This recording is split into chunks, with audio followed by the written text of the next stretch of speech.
जय हिंद साथियों, कैसे हो आप सभी। साथियों, आप सभी लोग का सेट यहाँ पे डेली बेस पे चलाया जा रहा है। ये आपका सेट नंबर 19 है। इसके पहले का अगर आप सभी लोगों ने सेट अभी तक नहीं लगाया है तो उसको जाइए, आपको प्ले लिस्ट बना दिया गया है, वहाँ से जाकर के रिवीजन आप बेहतर तरीके से कर सकते हैं। आज का जो कटअप रहने वाला है, यानी जो आपका 19 नंबर का जो सेट है उसका कटअप रहने वाला है 62। याद रखिएगा 62 प्लस जो करेगा, इसमें याद रखिएगा 62 प्लस जो सही करेगा, कहीं ना कहीं उसका जो तैयारी है वो बेहतर तरीके से चल रहा है। अगर वो 62 प्लस से कम कर रहा है तो उसको और तैयारी करने की ज़रूरत है। वो अपना डेली बेस पे तैयारी बेहतर तरीके से कर सकता है। और हाँ साथियों, अगर आप सभी लोग को PDF इसका डाउनलोड करना है तो आप सभी लोग को डिस्क्रिप्शन में लिंक मिल जाएगा। पूरा PDF डाउनलोड कर सकते हैं पूरा बुक का। इसमें आपको डिटेल भी देखने को मिलेगा, प्लस आपको इसमें सेट भी देखने को मिलेगा। तो जाइए PDF भी डाउनलोड कर लीजिए। अगर जिसके पास PDF नहीं है तो वो अपना डाउनलोड कर सकता है। तो चलिए सेट को शुरू कर लेते हैं। आप सभी लोगों से रिक्वेस्ट है कि वीडियो को लाइक कर दिया कीजिए। आपके एक लाइक से मुझे इतना मोटिवेशन मिलता है कि मैं डेली बेस पे वीडियो बनाने का पूरा कोशिश करता रहता हूँ। तो चलिए सेट को शुरू कर लेते हैं। क्वेश्चन नंबर पहला कहता है कि 5वीं शताब्दी के पूर्वार्ध में गुप्त काल स्थापित नालंदा विश्वविद्यालय को 12वीं शताब्दी में किसने नष्ट भ्रष्ट किया था। चलिए बताइए, वेरी इंपॉर्टेंट क्वेश्चन है। तो आपका आंसर हो जाएगा ऑप्शन बी, बख्तियार खिलजी ने। याद रखिएगा नालंदा विश्वविद्यालय की स्थापना कुमार गुप्त ने की थी। चीनी यात्री हिन स्वयं भारत में नालंदा विश्वविद्यालय में पढ़ने आए थे। तो आप इसको याद रख सकते हैं। नेक्स्ट है कि राजा मान सिंह ने मुगल सेना का नेतृत्व करते हुए किस मैदान में महाराणा प्रताप के साथ युद्ध किया। कौन से मैदान में? तो याद रखिएगा आपका राइट आंसर हो जाएगा हल्दी घाटी के मैदान में। सी आपका सही उत्तर हो जाएगा। 18 जून 1576 ईस्वी को हल्दी घाटी का युद्ध अकबर और महाराणा प्रताप के बीच में हुआ था। तो आप दोनों याद रख सकते हैं। नादिर शाह ने 1739 में भारत पर हमला किया और दिल्ली में लूटपाट की। वहाँ का शासक कौन था? तो वहाँ का शासक देखा जाए तो फारस था। यानी क्वेश्चन नंबर 3 का आंसर बी हो जाएगा। उस समय मुगल मोहम्मद शाह शासक था। याद रखिएगा आपका आंसर यहाँ पे बी हो जाएगा। चलिए नेक्स्ट क्वेश्चन पे आते हैं, क्वेश्चन नंबर 4 पे। आप इसको याद रखिएगा, गुलबर्ग एक ज़माने में किस राज्य की राजधानी थी। बहुत ही ज़्यादा इंपॉर्टेंट क्वेश्चन है। आप सभी लोग एक भी क्वेश्चन छोड़िएगा नहीं, क्योंकि मैं सुबह सेट अपलोड करता हूं ताकि आप सभी लोग सुबह का जो एक सेट लगा लेते हैं, आपको पता चल पाता है कि आपको कौन कौन सा टॉपिक पढ़ना है, ताकि आप रिविजन इसको बेहतर तरीके से कर पाएंगे। इसका आंसर देखिए हो जाएगा ऑप्शन सी, बहमनी की। याद रखिएगा पल्लव वंश का संस्थापक कौन था? तो सिंह विष्णु था। और इसकी राजधानी कहाँ पे थी? कांची, यानी तमिलनाडु में कांचीपुरम थी। याद रखिएगा। क्वेश्चन नंबर 5 कहता है कि अल-बारूनी ने किसके राज्यकाल का वर्णन किया था। चलिए बताइए। तो राइट आंसर आपका महमूद गजनवी का हो जाएगा। ए आपका राइट आंसर हो जाएगा सभी लोगों का। चलिए बताइएगा कि टीपू सुल्तान की 1799 में किस युद्ध के दौरान मृत्यु हो गई थी। चलिए बताइए। क्वेश्चन नंबर 6 का आंसर क्या हो जाएगा? तो इसका आंसर हो जाएगा चौथा ब्रिटिश मैसूर। याद रखिएगा क्वेश्चन नंबर 6 का आंसर सी हो जाएगा। द्वितीय ब्रिटिश मैसूर युद्ध 1790 से 92 के बीच में हुआ था। आप इसको याद रखिएगा। नेक्स्ट क्वेश्चन है क्वेश्चन नंबर 7। कहता है कि मौर्य काल में भारत का किन देशों से व्यापारिक संबंध था। तो व्यापारिक संबंध कौन सा था? तो चीन, मध्य एशिया, बर्मा, दक्षिण एशिया और कुछ पश्चिमी देशों के साथ हुआ था। ठीक है, तो 7वां का उत्तर देखा जाए तो सी हो जाएगा। नेक्स्ट क्वेश्चन है क्वेश्चन नंबर 8। क्या कहता है कि हाल ही में शुरू किए गए क्रेडियाई आवास मोबाइल एप्लीकेशन का संबंध किससे है। तो याद रखिएगा आपका आंसर सी हो जाएगा, आवासीय संपत्तियों की खरीद से। यानी आपका आंसर यहाँ पे सी हो जाएगा। नेक्स्ट क्वेश्चन है क्वेश्चन नंबर 9। बदरुद्दीन तैयब कांग्रेस के प्रथम मुस्लिम अध्यक्ष के रूप में कब निर्वाचित हुए थे। तो ये एग्जाम में कई बार पूछा जाता है। तो याद रखिएगा 1887 में। याद रखिएगा ये मद्रास अधिवेशन में इन्होंने मुस्लिम अध्यक्ष के रूप में बने थे, यानी 1887 में। याद रखिएगा। नेक्स्ट क्वेश्चन है कि महात्मा गांधी ने सर्वोदय की मान्यताएं किस पुस्तक से ग्रहण की थी। तो ये किए थे अन टू द लास्ट। याद रखिएगा आपका बी राइट आंसर हो जाएगा।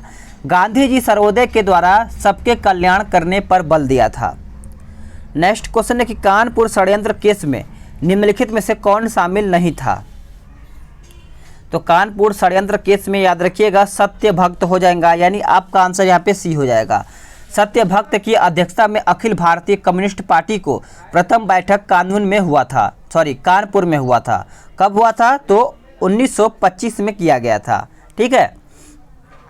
नेक्स्ट क्वेश्चन है कि 12 नंबर क्वेश्चन कहता है सूची 1 और सूची 2 को सम्मिलित करके बताना है। तो देखिए इसका सही उत्तर तो आपका सी हो जाएगा। अब देखते हैं कि युगांतर आपका चला जाएगा बरिंद्रनाथ घोष में, और नौजवान सभा आपका चला जाएगा भगत सिंह, भारतीय सुधार समिति आपका चला जाएगा दादा भाई नौरोजी, और दलित उद्धार सभा आपका चला जाएगा स्वामी श्रद्धानंद। तो इस तरीके से आप इसको मैच करा सकते हैं।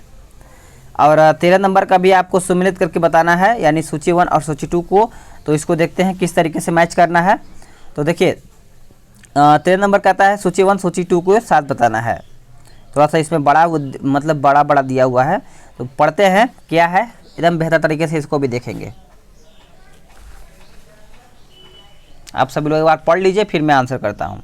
देखिए इसका आंसर आपका बी हो जाएगा, यानी बी हो जाएगा। देखिए पहला का यानी ए का आपका चला जाएगा लाला लाजपत राय में, और बी का चला जाएगा महात्मा गांधी में, सी का चला जाएगा आपका जवाहरलाल नेहरू में, और जो इनकलाब जिंदाबाद है वो भगत सिंह में चला जाएगा। ठीक है। नेक्स्ट क्वेश्चन है क्वेश्चन नंबर 14। 1940 के व्यक्तिगत सविनय अवज्ञा आंदोलन में दूसरा सत्याग्रही किसे चुना गया था।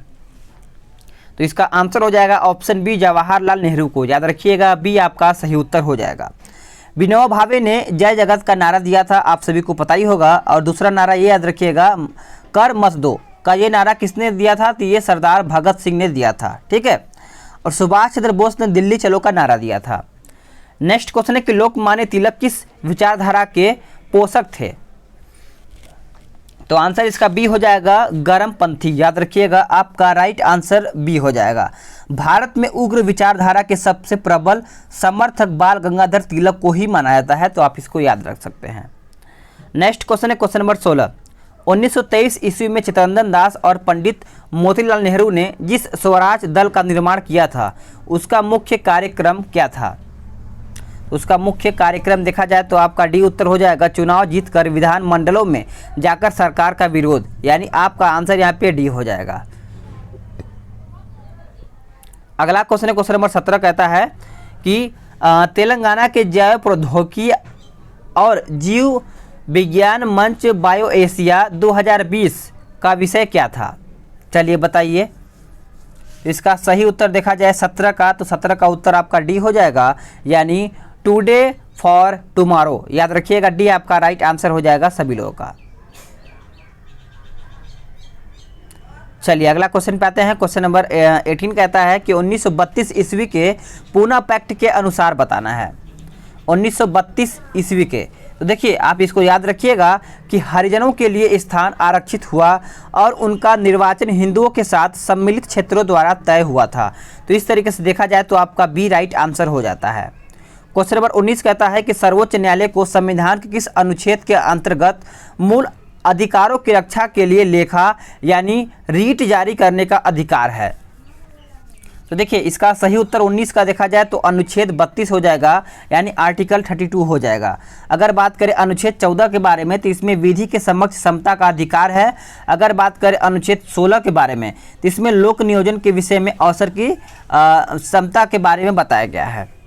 अध्यादेश जारी करने का अधिकार राष्ट्रपति का कौन सा अधिकार है। तो याद रखिएगा ये विधायी अधिकार है, यानी आपका आंसर यहाँ पे डी हो जाएगा।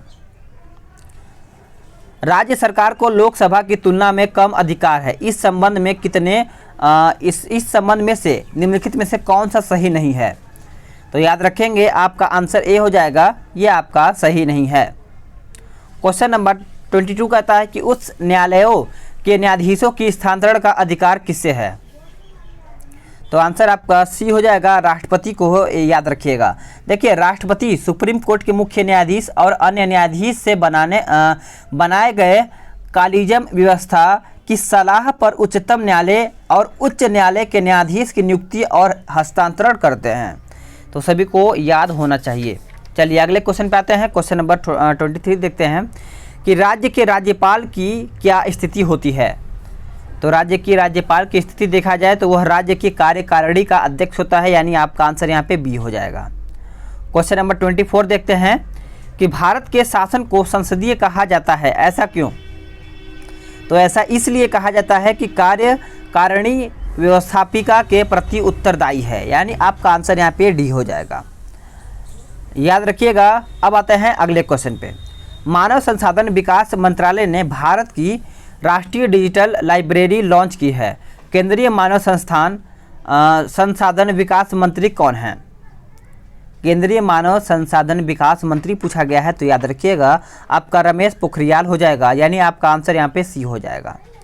क्वेश्चन नंबर 26, समवर्ती सूची के विषय पर केंद्र व राज्य दोनों ही कानून बना सकते हैं, परंतु दोनों में विरोध की स्थिति में ऐसा क्यों होता है? तो देखिए आप इसको याद रखिएगा कि केंद्र का कानून मान्य होगा, यानी आपका आंसर यहाँ पे सी हो जाएगा 26 का आंसर देखा जाए तो। क्वेश्चन नंबर 27, उत्तरी गोलार्ध में व्यापारिक हवाएं उत्तर पूर्व से दक्षिण पश्चिम की ओर किस कारण से चलती हैं? तो ये आपका चलती है किस कारण से? तो याद रखिएगा कोरियोलिस से, यानी आपका आंसर यहाँ पे डी हो जाएगा। ठीक है, अगले क्वेश्चन पे आते हैं कि हाल ही में गहन मिशन इंद्रधनुष 2.0 का दूसरा चरण शुरू हुआ है। यह योजना संबंधित है किससे? तो यह योजना देखा जाए तो सार्वभौमिक टीकाकरण से संबंधित है, यानी आपका आंसर यहाँ पे सी हो जाएगा। सभी लोग का मैं कमेंट देखूंगा कौन कौन को इतना क्वेश्चन सही कर पा रहा है। हिंडनबर्ग रेखा निम्नलिखित किन देशों के मध्य स्थित सीमा रेखा है? तो इसका सही उत्तर 29 का हो जाएगा, ऑप्शन बी जर्मनी और पोलैंड। याद रखिएगा जर्मनी और पोलैंड आपका राइट आंसर हो जाएगा। क्वेश्चन नंबर 30 देखते हैं, इसमें आपको सूची 1 और सूची 2 को सम्मिलित करके बताना है। तो इसका सही उत्तर देखा जाए तो आपका क्या हो जाएगा? सबसे अधिक ग्रहों वाला ग्रह कौन सा है? तो याद रखिएगा बृहस्पति हो जाएगा। सबसे अधिक ठंडा ग्रह आपका कौन सा है? तो यम है। लाल ग्रह कौन सा है? तो आपका मंगल हो जाएगा। और भोर का तारा सभी को पता ही है, भोर और शाम का भी जो तारा होता है वो शुक्र ही होता है। ठीक है, चलिए नेक्स्ट है क्वेश्चन नंबर 31, सीढ़ीदार खेती अधिक होती है कहाँ में? तो ये आपकी खेती होती है कहाँ पे? पर्वतीय क्षेत्रों में। याद रखिएगा आपका आंसर यहाँ पे बी हो जाएगा। जहाँ भूमि का ढाल अधिक तीव्र हो वहाँ सीढ़ीनुमा खेती करना चाहिए। नेक्स्ट है 32, भारत में हरित क्रांति कब चालू की गई थी? तो ये चालू किया गया था 60 के मध्य दशक में। याद रखिएगा बी आपका राइट आंसर हो जाएगा। क्वेश्चन नंबर 33 कहता है, मैथ्स का क्वेश्चन है तो इसको मैं आंसर बता दूंगा, आप इसको सॉल्व कर लीजिएगा। ठीक है, अगला है कंप्यूटर वैज्ञानिक लॉरेंस टेस्लर का हाल ही में निधन हो गया। उन्होंने कंप्यूटर संबंधित कौन से फंक्शन का निर्माण किया था? तो उन्होंने ये फंक्शन का निर्माण किया था कॉपी, कट और पेस्ट। याद रखिएगा सी आपका सही उत्तर हो जाएगा सभी लोगों का। चलिए नेक्स्ट क्वेश्चन पे आते हैं, क्वेश्चन नंबर 35 पे आते हैं, देख लेते हैं क्या कहता है। किस राज्य सरकार ने अस्पतालों के आधुनिकीकरण के लिए नाडोनेड कार्यक्रम की शुरुआत की है? तो याद रखिएगा आपका आंध्र प्रदेश हो जाएगा, यानी आपका आंसर यहाँ पे सी हो जाएगा। 36 कहता है कि भारत में प्रगतिशील कर प्रणाली का सर्वोच्चतम उदाहरण कौन सा है? तो सर्वोच्चतम उदाहरण देखा जाए तो आपका आयकर हो जाएगा। क्या हो जाएगा? आयकर। चलिएगा सभी का आंसर यहाँ पे लग रहा है सही आ रहा है, उम्मीद है आप सही करेंगे। परिवर्तनशील आरक्षण अनुपात और खुला बाजार कार्यवाही किसके साधन है? तो याद रखिएगा मुद्रा नीति हो जाएगा, यानी ये आपका सही उत्तर हो जाएगा सभी लोगों का। क्वेश्चन नंबर 38, सम विच्छेद बिंदु से आशय है? तो याद रखिएगा आपका आंसर सी हो जाएगा, फर्म की वह स्थिति जहां न लाभ और हानि हो रही हो। याद रखिएगा सी आपका राइट आंसर हो जाएगा। क्वेश्चन नंबर 39, रसायन विज्ञान में प्रथम नोबेल पुरस्कार विजेता कौन है? तो रसायन विज्ञान में याद रखिएगा जैकोबस हेनरिकस वैट हो जाएगा, यानी आपका आंसर यहाँ पे डी हो जाएगा सभी लोगों का। ठीक है, अगर बात करें मैडम क्यूरी ने रेडियम की खोज की थी कब? तो 1898 में। ठीक है, ये याद रखिएगा। अगला क्वेश्चन है क्वेश्चन नंबर 40, हाल ही में सुभाष चंद्र बोस आपदा प्रबंधन पुरस्कार 2020 किन्हें सम्मानित किया गया है? तो ये सम्मानित किया गया है कुमार मुन्नुन सिंह को। याद रखिएगा ये आपका राइट आंसर हो जाएगा सभी लोगों का। चलिएगा 41 देखते हैं कि मृत्युपरांत मृत्युपरांत शरीर की जांच अथवा पोस्टमार्टम को क्या कहते हैं? तो उसको हम फाइनली कहते हैं क्या? याद रखिएगा, ऑटोप्सी कहते हैं। याद रखिएगा, बी आपका राइट आंसर हो जाएगा 41 का। आप सभी लोग एक एक चीज़ को याद रखिएगा। बायोप्सी का प्रयोग कैंसर के रोकथाम के लिए भी किया जाता है। हाल ही में स्विस बैंक जूलियस बेयर द्वारा किए गए एक अध्ययन के अनुसार लग्जरी वस्तुओं के लिए दुनिया का सबसे महंगा शहर कौन सा बन गया है? तो याद रखिएगा, आपका आंसर यहाँ पे हांगकांग हो जाएगा, यानी सी आपका राइट आंसर हो जाएगा। सूर्य की हानिकारक किरणों से आंखों की रक्षा के लिए धूप के चश्मे में प्रयुक्त कांच में किसका मिश्रण होता है? तो किसका मिश्रण होता है? तो याद रखिएगा, आपका फेरस ऑक्साइड हो जाएगा। राइट आंसर आपका देखा जाए तो आपका सी हो जाएगा। फेरस ऑक्साइड का उपयोग हरा कांच बनाने तथा फेरस लवणों के निर्माण में किया जाता है। इसमें आपको सूची 1 और सूची 2 को सम्मिलित करके बताना है। विज्ञान पुरस्कार के क्षेत्र में प्रदान किए गए ये सब है। तो देखिए, आपका 44 का आंसर देखा जाए तो आपका सी हो जाएगा, यानी धन्वंतरी पुरस्कार ये आपका चला जाता है चिकित्सा के क्षेत्र में। होमी भाभा पुरस्कार ये आपका चला जाता है परमाणु ऊर्जा के क्षेत्र में। विक्रम साराभाई पुरस्कार ये आपका चला जाता है अंतरिक्ष अनुसंधान के क्षेत्र में। और जो आपका बचता है बोरलॉग पुरस्कार ये आपका चला जाता है कृषि के क्षेत्र में। तो इस तरीके से आपका आंसर देखा जाए तो सी राइट आंसर हो जाता है। चलिए नेक्स्ट क्वेश्चन देखते हैं कि प्लावमान जीन के सिद्धांत का प्रतिपादन किसने किया था? चलिए बताइएगा। चलिए सभी का आंसर यहाँ पे राइट आंसर आना चाहिए। तो देखिए, आपका बारबरा मैकलिंटोक हो जाएगा, यानी आपका आंसर यहाँ पे देखा जाए तो सी हो जाएगा। अब दूसरा पॉइंट ये याद रखिएगा कि आनुवांशिकता के बारे में सर्वप्रथम जानकारी ऑस्ट्रियाई निवासी ग्रेगर जोहान मंडल ने दी थी। इस कारण इन्हें आनुवांशिकता का पिता भी कहा जाता है। ठीक है। अगला है कि दैनिक जीवन में उपयोग होने वाला प्राथमिक सेल कौन सा है? तो प्राथमिक सेल देखा जाए तो आपका शुष्क सेल हो जाएगा, यानी आपका आंसर यहाँ पे बी हो जाएगा। नेक्स्ट है कि नकदी फसलें कौन सी हैं? नकदी फसलें कौन सी हैं? तो याद रखिएगा, आपका गन्ना और कपास हो जाएगा। गन्ना, कपास, जूट, प्याज आदि ये सब आपका नकदी फसल है। नकदी फसल उन्हें कहते हैं जिससे पैसा का आवागमन तुरंत हो जाता है। ठीक है। अगला क्वेश्चन है 48। हाल ही में आयोजित ऑस्ट्रेलियन ओपन टूर्नामेंट 2020 में पुरुष एकल का खिताब किस खिलाड़ी ने जीता है? तो कौन सा खिलाड़ी ने जीता है? तो नोवाक जोकोविक हो जाएगा, यानी आपका आंसर यहाँ पे देखा जाए तो ए हो जाएगा। क्वेश्चन नंबर 49 कहता है सूची 1 और सूची 2 को सम्मिलित करके बताना है। तो देखिए, एपीकल्चर आपका चला जाएगा मधुमक्खी पालन, पीसी कल्चर आपका चला जाएगा मछली पालन, और स्पर्मेलॉजी आपका चला जाएगा बीजों का अंकुरण संबंधित अध्ययन, और आपका पोडोलॉजी चला जाएगा मृदा संबंधित अध्ययन। तो इस तरीके से आपका आंसर ए हो जाएगा। मृदा में सूक्ष्म जीवों की सर्वाधिक संख्या होती है। तो याद रखिएगा, आपका आंसर यहाँ पे फंगस हो जाएगा। ठीक है, ये आपका राइट आंसर हो जाएगा। रिले क्रॉपिंग, याद रखिएगा, रिले क्रॉपिंग का उदाहरण है। तो राइट आंसर आपका देखा जाए तो मक्का, तोरिया, गेहूं, मूंग। तो इस तरीके से आपका आंसर यहाँ पे सी हो जाएगा। क्वेश्चन नंबर 52 कहता है कौन सा उर्वरक अम्लीयता घटाता है? तो सही आंसर आपका देखा जाए तो बी हो जाएगा, अमोनिया फास्फेट। क्या हो जाएगा? 52 का आंसर यहाँ पे बी हो जाएगा। देखिए, यूरिया पहला कार्बनिक पदार्थ है जिसे प्रयोगशाला में बनाया गया। यूरिया में 46% नाइट्रोजन की मात्रा आपको देखने को मिलता है। लोकप्रिय हिंदी कविता की पुस्तक मधुशाला के रचयिता कौन थे? तो मधुशाला के रचयिता सभी को पता ही होगा, हरिवंश राय बच्चन जी हो जाएंगे, यानी अमिताभ बच्चन के पिता ये हैं। ठीक है। गोदान गबन ये सभी को पता ही होगा, ये मुंशी प्रेमचंद्र जी का है। और जयशंकर प्रसाद का भी याद रखिएगा, कामायनी आंसू लहर, ये सब इंपॉर्टेंट है, यहाँ से प्रश्न भी आपका बन सकता है। ठीक है। 2020 के अंत में संघाई सहयोग संगठन की शिखर बैठक की मेजबानी किस देश के द्वारा किया जाएगा? तो ये आपका किया जाएगा भारत के द्वारा। किसके द्वारा? भारत के द्वारा। एक सैट क्या है? ए सैट क्या है? तो ए सैट देखा जाए तो भारत द्वारा हाल ही में परीक्षित एंटी सैटेलाइट मिसाइल है। याद रखिएगा, बी आपका राइट आंसर हो जाएगा। Question number 56। हर वर्ष किस तिथि को विश्व प्रेस स्वतंत्रता दिवस मनाया जाता है? तो ये आपका मनाया जाता है कौन से तारीख को? तो याद रखिएगा, 3 मई को मनाया जाता है। ठीक है। किसकी उपस्थिति के कारण सिरका अम्लीय प्रकृति का होता है? तो फाइनली देखा जाए तो एसिटिक एसिड हो जाएगा, यानी आपका आंसर यहाँ पे 57 का सी हो जाएगा। साइट्रिक अम्ल नींबू आंवला में भी मिलता है, ठीक है। ये 58 का मैथ्स का क्वेश्चन है, तो इसको मैं आंसर बता दूंगा, आप इसको आंसर कर लीजिएगा, आपका आंसर बी हो जाएगा। ख्याति लब्ध साहित्यकार वासुदेव मोही को उनके चेक बुक शीर्षक कहानी संग्रह के लिए किस वर्ष का प्रतिष्ठित सरस्वती सम्मान दिए जाने की घोषणा की गई है? मोही किस भाषा के साहित्यकार हैं? चलिए बताइएगा।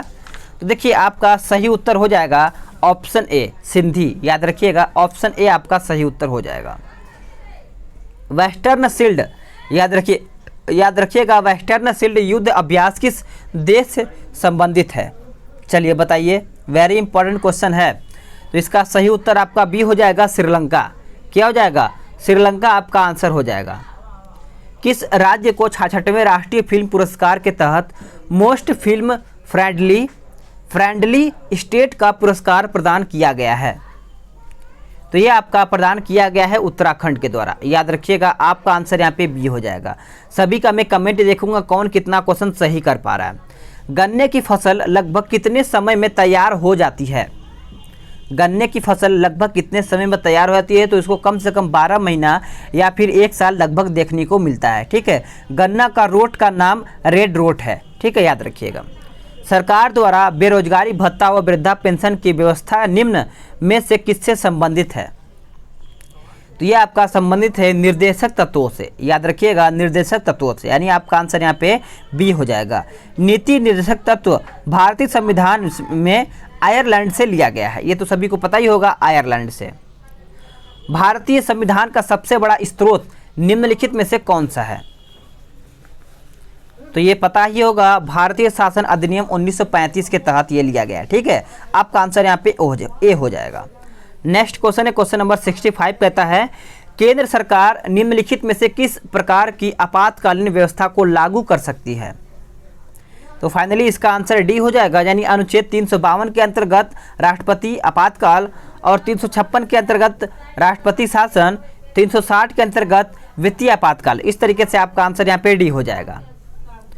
निम्नलिखित में से किसे भारतीय नौसेना की पहली महिला पायलट बनने का श्रेय हाल ही में प्राप्त हुआ है? तो इसका आंसर आपका शिवांगी स्वरूप हो जाएगा, याद रखिएगा आपका आंसर यहाँ पे बी हो जाएगा। भारत में प्रवेश करने वाले शीतोष्ण कटिबंधीय चक्रवातों की उत्पत्ति कहाँ पे होती है? तो ये आपका कहाँ पे? तो हिंद महासागर में, याद रखिएगा राइट आंसर आपका बी हो जाएगा। अटलांटिक महासागर से उठने वाली चक्रवाती तूफान को हरिकेन कहा जाता है।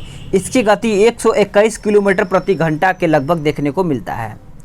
सबसे लंबा केबल सस्पेंशन पुल मैत्री पुल लेह लद्दाख की किस नदी पर बनाया गया है?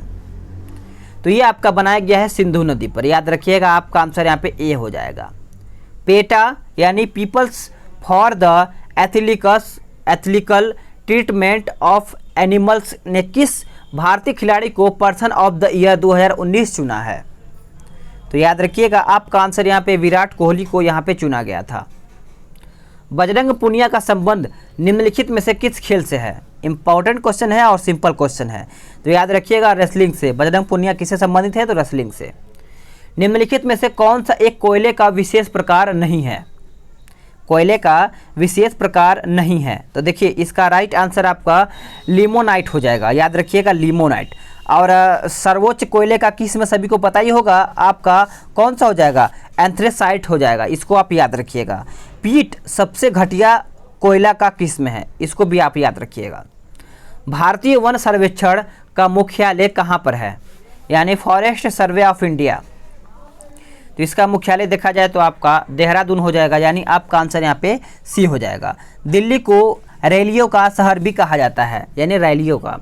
जब पवन पृथ्वी के घूर्णन के कारण अपनी दिशा बदल लेती है तो निम्नलिखित में से इसे किस नाम से पुकारते हैं?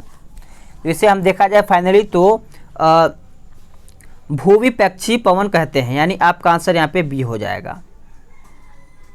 चलिए नेक्स्ट क्वेश्चन पे आते हैं कि हाल ही में जारी ग्लोबल क्लाइमेट रिस्क इंडेक्स 2020 में भारत को कौन सा स्थान प्राप्त हुआ है?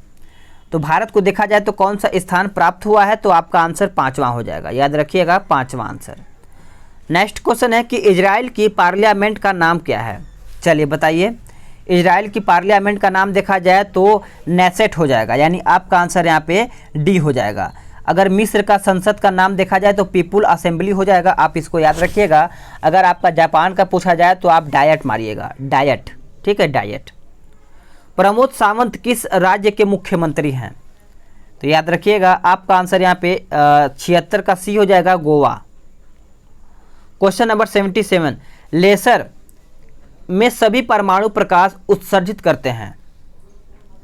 तो आपका आंसर यहाँ पे उपयुक्त सभी हो जाएगा, यानी समान आवृत्ति का, समान फलन का, समान तरंग दैर्ध्य का। तो इस तरीके से आपका आंसर यहाँ पे डी हो जाएगा। 78 कहता है कि निम्नलिखित में से किस में नाइट्रोजन पाई जाती है?